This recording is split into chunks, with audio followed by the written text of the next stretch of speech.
BJP నేత జగన్నాథంతో ఫోన్లో మాట్లాడింది తానేనని మంత్రి కేటీఆర్ స్పష్టం చేశారు.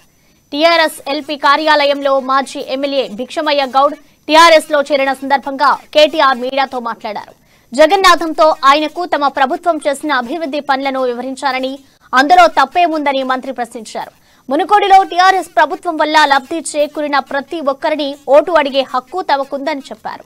రాజగోపాల్ రెడ్డిని గెలిపించడానికి ఆయన సోదరుడు వెంకటరెడ్డి బాగా కృషి చేస్తున్నారని, వాళ్ళు కోమటిరెడ్డి బ్రదర్స్ కాదని కోమటి బ్రదర్స్ అని ఆరోపించారు.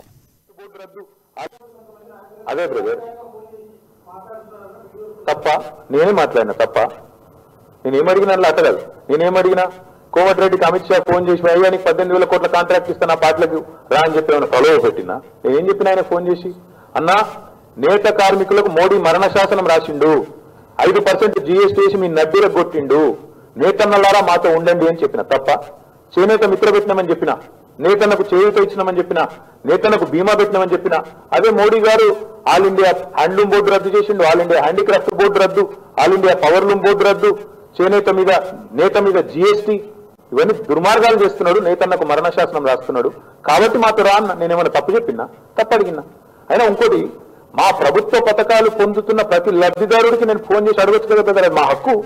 ఆ జగన్నాథం గారికి కూడా ప్రభుత్వ పథకాలు పోతున్నాయి, ఆయన్ని ఒప్పుకున్నాడు. అవును సార్ రైతు బంధు వస్తుంది అన్నాడు. తప్పే ఉందండి?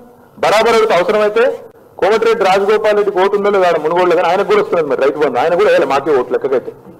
ఆడ ఉన్న బీజేపీ కార్యకర్తలు, కాంగ్రెస్ కార్యకర్తలు వాళ్ళకు బీమా వస్తున్నది, రైతు బంధు వస్తున్నది, వాళ్ళ పథకాలన్నీ వస్తున్నాయి, తాగునీరు వస్తున్నది, కరెంట్ వస్తున్నది. పనిచేసి ఓటు ఎందుకు అడగం బ్రదర్? బరాబర్ అడుగుతాం, తప్పేమున్నదన్నా? అదే బ్రదర్ తప్ప నేనే మాట్లాడినా తప్ప నేనేమడిగినా అట్టగలదు. నేనేమడిగినా కోమటిరెడ్డికి అమిత్ షా ఫోన్ చేసి